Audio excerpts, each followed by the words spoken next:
Hello guys नमस्ते सबैजनालाई सबैजना सन्चै हुनुहुन्छ होला र म पनि एकदमै आरामै छु। आज चाहिँ म एउटा सानो भ्लग लिएर आएको छु गाइज मेरो दैनिकीको बारेमा। म चाहिँ सधैँ अँध्यारोमा उठ्छु होइन, आज पनि अँध्यारोमा उठेँ र बाहिर बत्तीसती बालेर आफ्नो बेड मिलाउनको लागि चाहिँ म रेडी भइसकेको छु र म बिस्तारै आफ्नो ओढ्नीहरू सर्लक्क पट्याएर दुईटै बेडमा राखेँ, सफा बनाएँ र बाहिर ढोका खोलेर बाहिर अँध्यारै छ गाइज, हेर्नुहोस् भ्यूहरू कस्तो छ होइन, चट्ट अनि अँध्यारै भएको कारणले मैले बत्तीसती बाल्ने र ब्रस गर्न थालेँ। ब्रस गरेर मुखसुख पनि धोएर म चट्ट त्यसपछि रुमहरू सफा गर्न थालेँ, भित्र रुमहरू बाहिर होइन, अनि किचन सिचन बढाल्ने र पुस्नको लागि रेडी भएर पानी र मप लिएर चाहिँ म चाहिँ भुइँ पुस्न थालेँ। त्यसपछि बाहिर पेटीसेटी पनि पुछेँ सर्लक्क, अनि त्यसपछि लाएर चट्ट सक्यो काम होइन। भ्यू हेर्नुहोस् राम्रो छ एकदम। अनि त्यसपछि म चाहिँ चिया बनाउन रेडी भएँ, कामसाम सकेर होइन, चिया पनि बनाएँ। त्यसपछि चिया रेडी भयो, चट्ट 12मा घाममा बसेर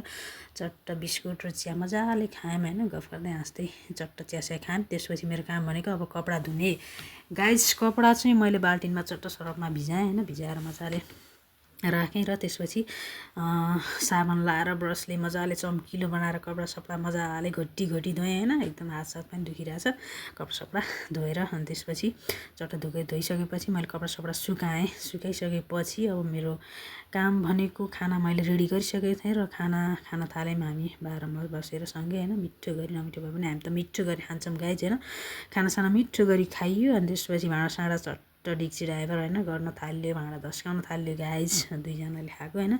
चट्ट भाँडासाँडा माझ्यो अनि घाममा मजाले सुकाइदिएँ भाँडालाई चट्ट। अनि त्यसपछि मेरो काम भनेको खाना खाइसकेपछि चाहिँ मैले मकैसकै छोडाउन थालेँ। मकै चट्ट छोडाइसकेपछि होइन, ठेलासेला उठ्ने गरी छोडाएँ गाइज मकै पनि होइन। अनि त्यहाँबाट धेरै भएको थियो मकैसकै नछोडाएको। त्यसपछि हामी सानो बेलामा यस्तो घरहरू बनाउँथ्यौँ। अनि त्यसपछि चाहिँ मैले 5 तले मजाले 5 तले घर बनाएँ गाइज होइन। मेरो घर 5 तले सपनाको घर हो यो चाहिँ, कस्तो छ गाइज हेरिदिनुहोस् होइन। अनि त्यसपछि कपडा पनि सुकिसकेको थियो, नुहाइधुवाइ गरेर सफा भएर हामी चाहिँ टिकटक पनि बनाउन रेडी भयौँ र टिकटक बनायौँ। अनि त्यसपछि मेरो काम भनेको हामी गोठालो गयौँ होइन, गोठालो गएँ म। त्यसपछि बेलुकीसम्म मजाले चराएँ गाई। अनि त्यसपछि खाना बनाउन रेडी भयो र तरकारीहरू काटेँ मैले, लौका फर्सी आलु चट्ट होइन, अनि काटेर चट्ट सकेँ। काटिसकेपछि चाहिँ सफा गरिसकेँ होइन। अनि त्यसपछि चट्ट कुकर बसालेर तेलसेल हालेर मेथी पड्काएर चट्ट तरकारी सरकारी ओइरेर मैले चाहिँ मिठो गरी पकाएर अनि खानासाना पस्केर हामी चाहिँ मिठो गरी दुईजना बसेर खाना थाल्यौँ। खानासाना खाइसकेपछि सक्यो होइन, चुलो सफा गर्न थालेँ मैले। चुलो सफा गरेर चट्ट राखेँ र त्यसपछि ब्रस गरेर म चाहिँ सधैँ ब्रस गर्छु खाना खाएर। अनि त्यसपछि हामी चाहिँ 1-2 पाइला हिँड्ने भनेर चट्ट हामी चाहिँ यताउता आँगनमा हिँडियो।